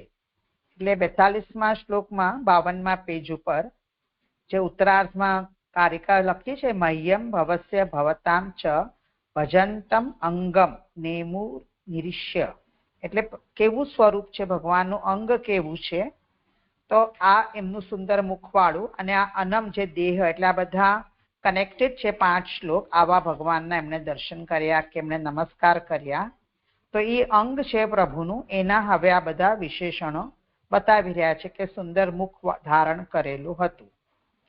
પછી સ્પૃહણીય ધામ એટલે ઈચ્છવા યોગ્ય હતું ધામ. ધામ એટલે તેજ જેનું, તેવો દેહ, એટલે એમનો દેહ કેવો હતો કે જેનો એકદમ તેજ વાળો હતો. આમાં જે અનમ છે સુધારી લેજો બધા જ, અંગમ એ રીતે જ કરવાનું છે. ગુજરાતીમાં જ્યાં જ્યાં પણ કખ ગ ઘ ङ એ જે તમે જેમને અંગ કહો છો, જ્યાં જ્યાં પણ ङ આવ્યું છે ત્યાં આવી કમ્પ્યુટરમાં બદલાઈ ગયું છે. એટલે અનમ ની જગ્યાએ અંગમ.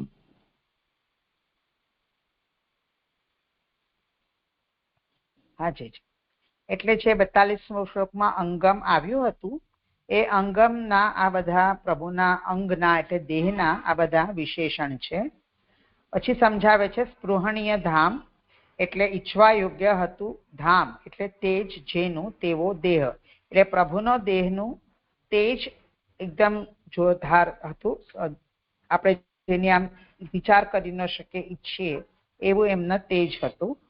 દીપક વગેરેનું તેજ બધાએ ઈચ્છવા યોગ્ય હોતું નથી, તેમજ સદા ઈચ્છવા યોગ્ય હોતું નથી.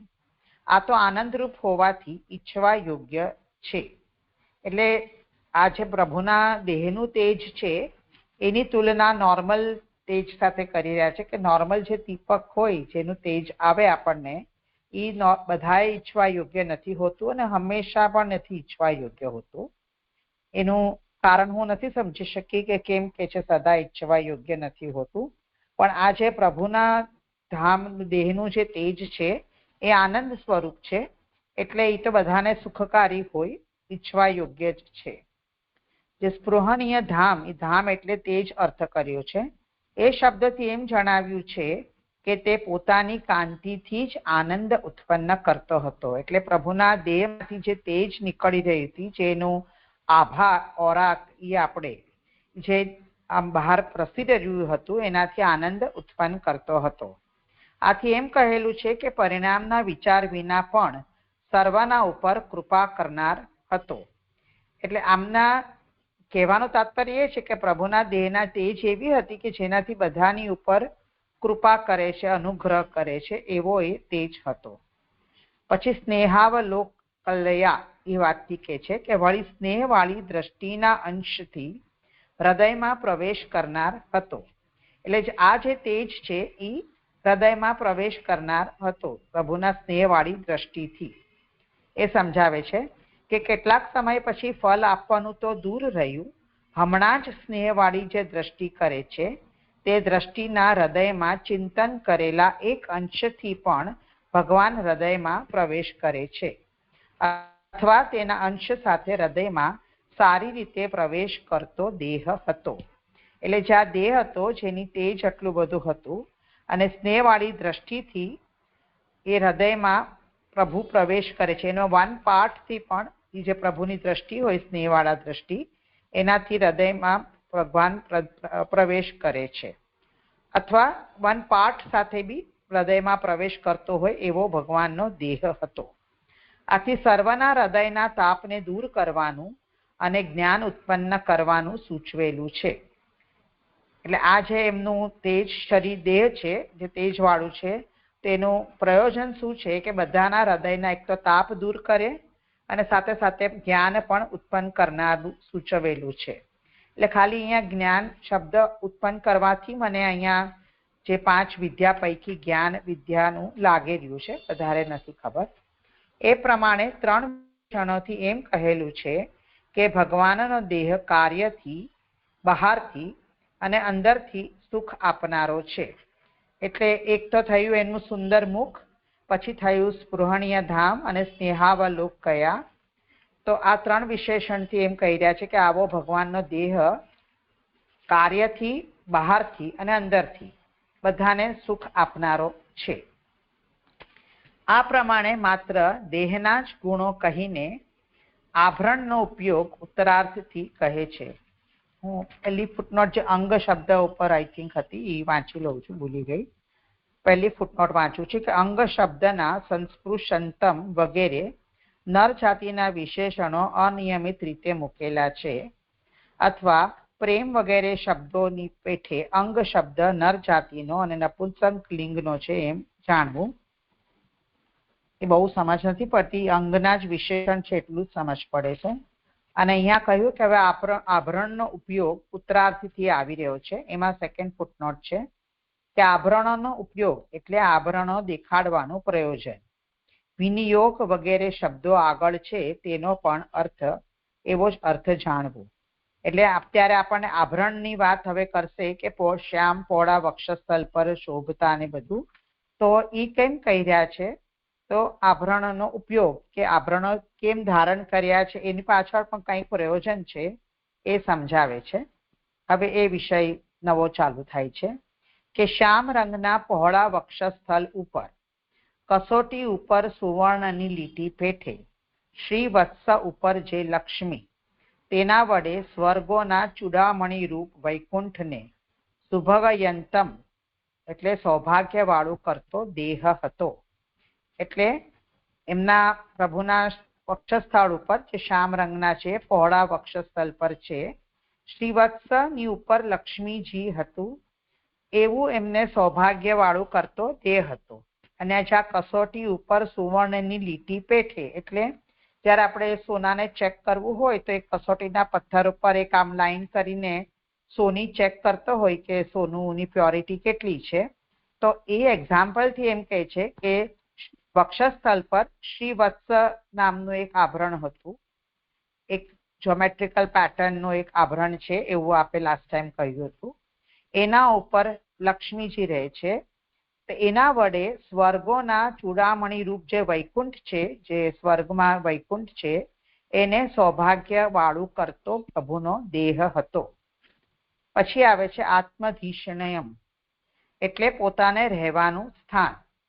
ભગવાન શ્રી વત્સના ચિહ્ન વાળું પોતાનું અસાધારણ સ્વરૂપ ધારણ કરીને જે રહે છે તે વૈકુંઠની શોભા માટે. તેમ ન હોય તો તેવું સ્વરૂપ શા માટે ધારણ કરે? બધાએ જગતની શોભા સ્વર્ગ છે, તેનું પણ મુકુટમણિ વૈકુંઠ છે. તેની પણ શોભા વક્ષસ્થળ ઉપર રહેલી લક્ષ્મીને લીધે છે. આથી એમ કહેલું છે કે લોકની પેઠે સ્થાન વગેરેની સુંદરતાથી ભગવાનનું સુંદરપણું થતું નથી, પરંતુ ભગવાનથી જ સર્વ સુંદર થાય છે. એટલે જે શ્રી વત્સ ઉપર લક્ષ્મીજી બિરાજી રહ્યા છે એવું આપણે આગળ કહ્યું, તો આવું કેમ કર્યું છે, આવું સ્વરૂપ ધારણ કરીને પ્રભુ કેમ રહી રહ્યા છે, તો કે છે કે એનાથી વૈકુંઠની શોભા થાય છે. તો શોભા માટે જ આ ધારણ કર્યું છે. અને એની માટે એમ કે છે કમ્પેરિઝન, એક પેલા જગત સમજીએ તો જગતની શોભા સ્વર્ગ છે. સ્વર્ગમાં પણ જે મુકુટ હોય, કોઈ વસ્તુનો મુકુટ આમ ઉપરના સ્થાન ઉપર હોય, ટોચ ઉપર, તો એમાં એમને કમ્પેરિઝન વૈકુંઠ સાથે કરી છે. અને વૈકુંઠની શોભા આવી રીતે પ્રભુના વક્ષસ્થળ પર રહેલી લક્ષ્મીને લીધે છે. એટલે એવું સમજવાનું કે સ્થાનની શોભા થી ભગવાનની શોભા એવું નથી, પણ ભગવાનથી જ બધું સુંદર આપણે દેખાઈ રહ્યું છે. તો પછી એવું શંકા ઉઠાવી કે ભગવાન વૈકુંઠની શોભા કેમ કરે છે? કારણ કે અહીંયા કહ્યું કે આવું મુકુટમણિ વૈકુંઠ છે, એની શોભા લક્ષ્મીજી જે વક્ષસ્થળ પર રહી રહ્યા છે, તો કેમ કરે છે એવી જાણવાની ઈચ્છા થાય. તેથી પોતાના સ્થાનને એમ કહેલું છે. એટલે શ્લોકાર્થમાં છે, શ્યામ પહોળા વક્ષસ્થળ પર શોભતી લક્ષ્મીથી સ્વર્ગના શિરોમણિ રૂપ પોતાના સ્થાનને સૌભાગ્યવાળું કરતા હોય તેવા ભગવાન. એટલે પોતાના સ્થાનને એવું કહેલું છે.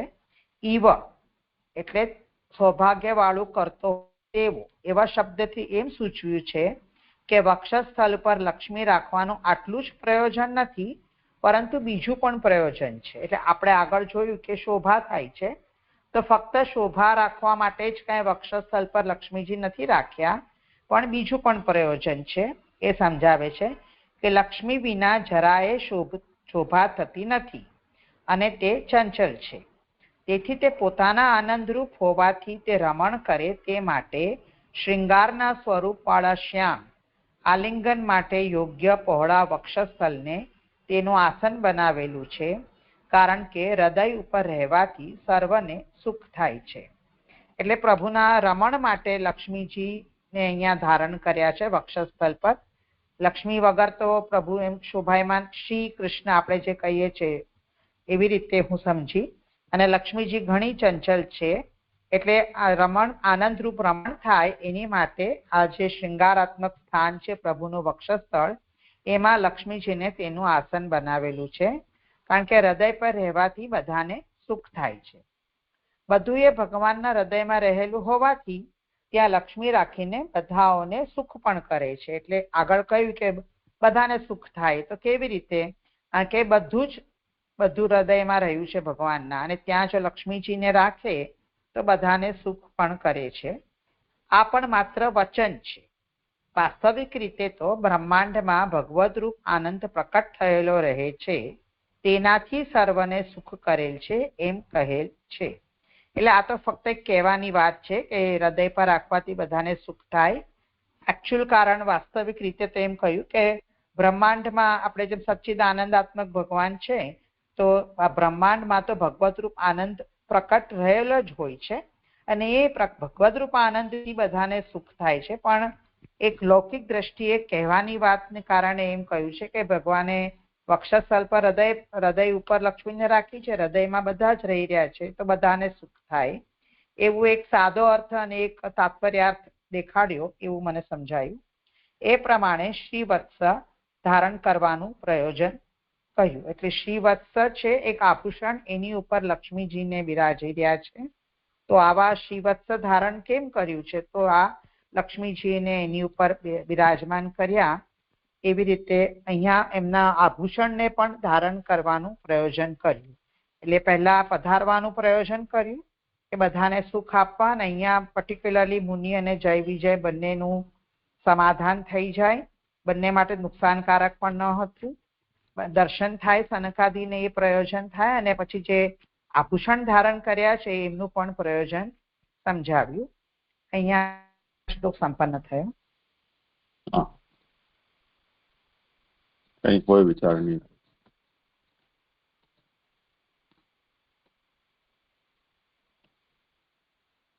પ્રણામ જીજી. જે પારુલબેન જે પૂછ્યું ને એ મને પણ નથી સમજાયું. આગળ 47 પેજ ઉપર વચ્ચે કે તેમજ સદા ઈચ્છવા યોગ્ય હોતું નથી. દીપક વગેરેનું તેજ બધા ઈચ્છવા યોગ્ય હોતું નથી, તેમજ સદા ઈચ્છવા યોગ્ય હોતું નથી. એ જે મને પણ નહીં સમજાયું. દંડવત પ્રણામ. એટલે ક્યારેક આપણને ગમે પરંતુ બસતા હવે તો ન ગમે ને. સુવું હોય ને લાઈટ ચાલુ હોય તો કેમ ગમે? બીજું કઈ હોય?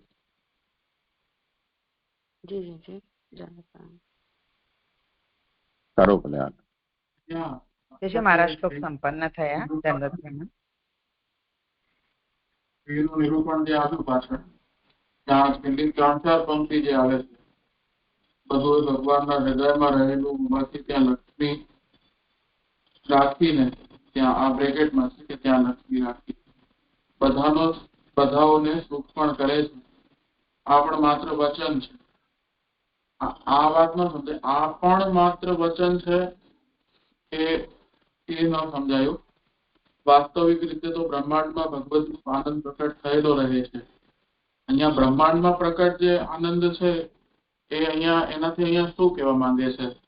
એટલે ભક્તિ સાથે કોઈ એનો સંબંધ છે, તેનાથી સર્વ સુખ કરેલ છે એમ કહીએ છે. એ પ્રમાણે શ્રીવત્સ ધારણ કરવાનું પ્રયોજન કહ્યું. એટલે આપણે પણ જેમ શ્રી રહિત કૃષ્ણનું નામ નથી લેતા અને શ્રી જે છે તે પ્રભુના હૃદયની સમીપ છે, તો ભક્તને પ્રભુ પાસે પહોંચાડે છે એ શ્રી. એટલે મધ્યસ્થ છે રીતે. એટલે એવી રીતે એમાં કઈ અહીંયા સંબંધ છે વાક્યમાં એવું. એટલે હૃદય જે છે એને આપણે એમ વ્યવહારથી એમ બોલીએ છીએ કે મારા હૃદયમાં ખૂબ આનંદ થયો. તો આનંદનું જે અનુભવનું સ્થાન હૃદય કહેવાય છે. એટલે અહીંયા એ વાત બતાવી કે પુરસ્થલ ઉપર આસન કરીને એને બિરાજ્યા છે. એવું એનું કારણ એ છે કે હૃદય સર્વસ્ય સુખમ, બધાને હૃદયમાં સુખ થાય છે. અને સર્વમેવ ભગવદ હૃદય વર્તતે, બધા હૃદય ભગવાનના હૃદયમાં રહે છે. એટલે સર્વસ્ય આપી સુખમ આપી જ નહીં હતી. એટલે બધાને સુખ આપે છે. આ અહીંયા હૃદય ઉપર આજે વર્ણન થયું એનો એક વર્ણન થયું કે ઉત્પત્તિ થઈ. પરંતુ આવું જે કહેવું છે એ વચન માત્રમ, એટલે કહેવા માટેની વાત છે. ખરેખર તો બ્રહ્માંડ મધ્યે આનંદો અભિવ્યક્ત તિષ્ઠતિ ભગવદ રૂપમ. ભગવદ રૂપ આનંદ બ્રહ્માંડમાં અભિવ્યક્ત છે. એનાથી જ આ સર્વ સુખી ઇત્યાદિ થાય છે. એ શ્રીવત્સસ્ય પ્રયોજન મુક્તમ.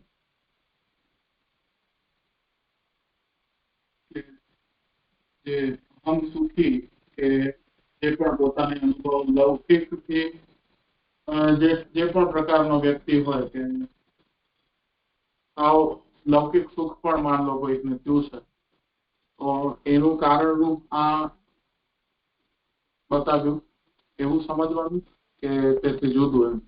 એટલે બ્રહ્માંડમાં ભગવદરૂપ આનંદ પ્રકટ થયેલો રહે છે, તેનાથી સર્વને સુખ કરેલ છે. એમ સર્વને એટલે આપણા જેવા જે પણ કોઈ હોય જીવમાં, અને કોઈ પણ પ્રકારનું લૌકિક હોય કે ભગવત સંબંધી સુખ હોય, કોઈ પણ જાતનું. જી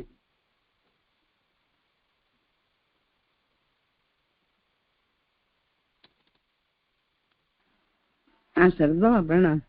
અહીં જે જો શ્યામ કહે ને કૃષ્ણને શ્યામ સ્વરૂપ, તો અહીં શું કે છે કે એક મિનિટ, તેથી તે પોતાના આનંદ રૂપ, એટલે પોતાના ભગવાનના આનંદ રૂપ હોવાથી તે રમણ કરે તે માટે કે એ સમજાયું નહીં શબ્દ પારુલ?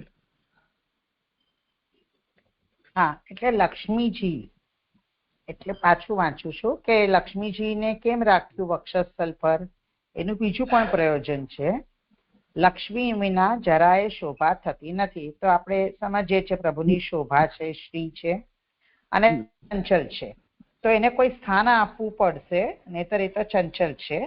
એટલે તેથી તે પોતાના આનંદરૂપ હોવાથી તે રમણ કરે એટલે તે લક્ષ્મીજી પ્રભુના આનંદરૂપ હોવાથી રમણ કરે તે માટે શૃંગારના સ્વરૂપવાળા શ્યામ આલિંગન માટે યોગ્ય પહોળા વક્ષસ્થલને એનું આસન બનાવ્યું છે. એટલે પ્રભુના શ્યામ સ્વરૂપવાળા ભગવાન છે, એના પહોળા વક્ષસ્થલ છે, એના પર આ શ્રીવત્સ આભૂષણ ધારણ કર્યું ને એના ઉપર લક્ષ્મીજીને સ્થાન છે. અને પછી જે હમણાં સમજાવ્યું છે, કારણ કે હૃદય પર રહેવાથી બધાને સુખ થાય. એટલે પહેલું કારણ એ જ થયું કે ચંચલ છે, એટલે એને રમણ માટે અહીંયા એને આસન બનાવી દીધું છે.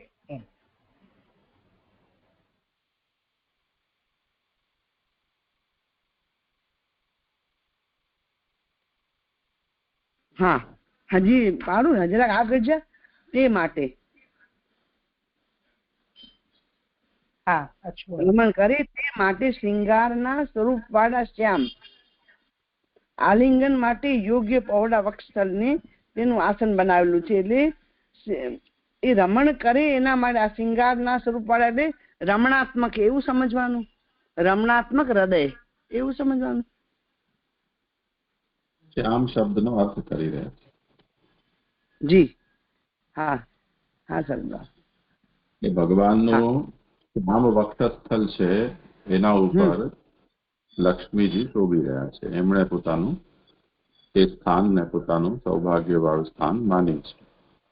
તો શા માટે એમણે વક્ષસ્થળને પોતાનું આસન કે સ્થાન બનાવ્યું છે?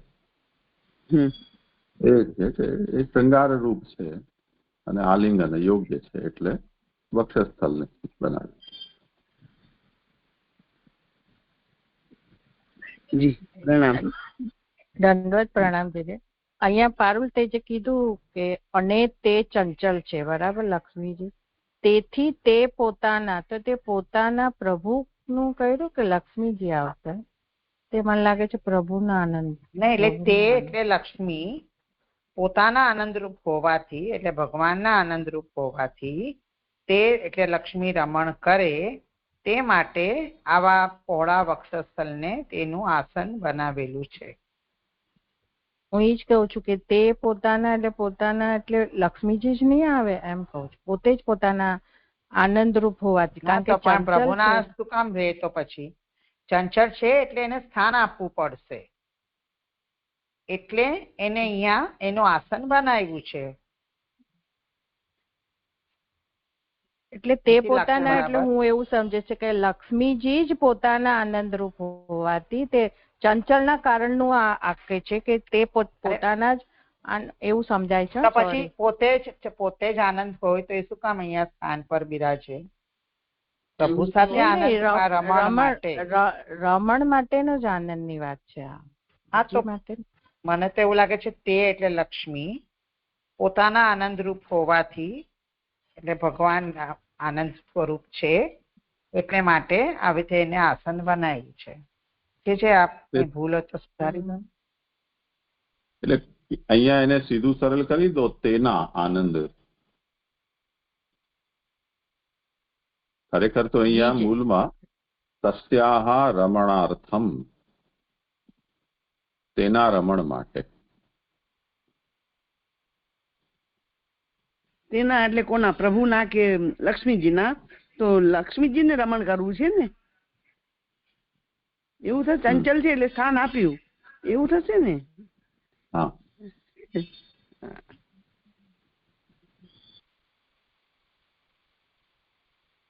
તેના રમણ માટે આ સ્થાન આપ્યું, શ્યામ વક્ષસ્થળ.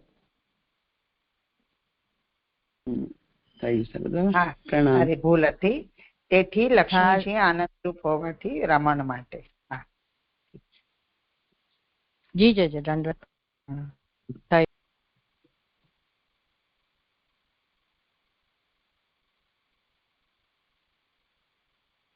સારું, આજે અહીંયા વિરામ રાખીએ. હમણાં પર્યંત બહુ વહેલો ક્રમ રહે.